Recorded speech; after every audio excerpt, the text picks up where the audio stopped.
ముందుగా మీడియా మిత్రులందరికీ first of all thanks చెప్తున్నానండి. ఎందుకంటే ఇది యాక్చువల్గా మా ఒక్క ప్రోగ్రామ్ కాదు, ఇది మీడియా మిత్రులు యాక్చువల్ కెమెరాలు అటు సైడ్, మైక్ ఇటు సైడ్, కెమెరాలు అటు సైడ్ రావాలి.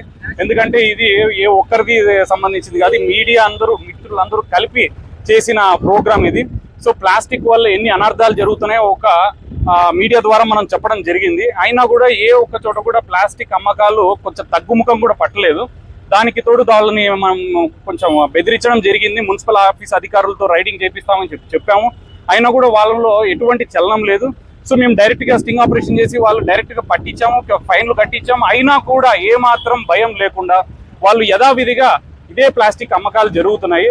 సో దాని గురించి కొంతమంది అధికారులు కూడా చెప్పాము, కంప్లైంట్ చేశాము. సో ప్రజల్లో చైతన్యం రావాలి అని అంటున్నారు.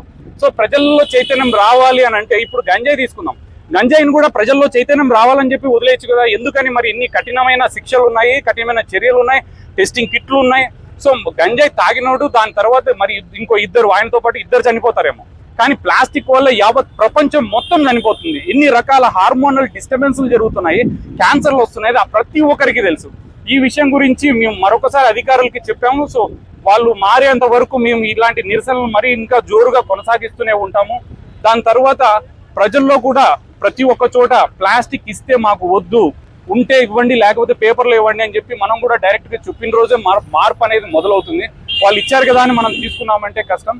సో చిన్న చిన్న వ్యాపారస్తుల్ని పట్టుకుంటే ఏం రాదండి. దీనికి వీళ్ళకి అందరికీ సేల్ చేస్తున్న ఈ హోల్సేలర్స్ ఎవరైతే ఉన్నారో వారి మీద కఠిన చర్యలు తీసుకొని అవసరమైతే షాప్ సీజ్ చేసి వాళ్ళ జిఎస్టీ కానీ క్యాన్సిల్ చేయగలిగితేనే దీనికంటూ ఒక అడ్డుకట్టు వేయొచ్చు అనేది మా భావన.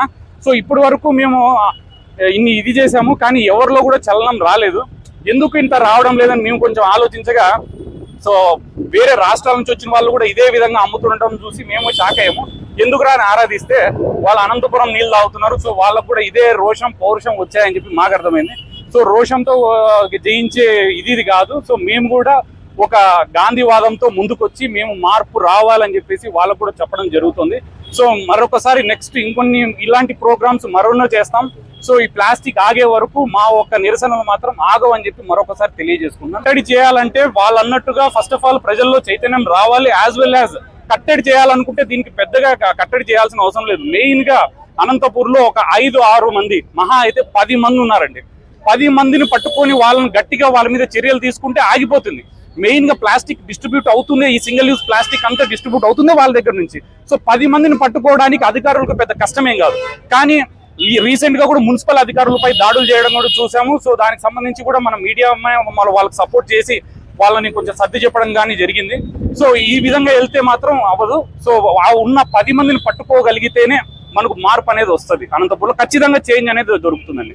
మనం చూడొచ్చు, అక్టోబర్ వరకు కూడా అవసరం లేదు. వీళ్ళు అనుకుంటే 10 రోజుల్లో అయిపోతుంది సార్.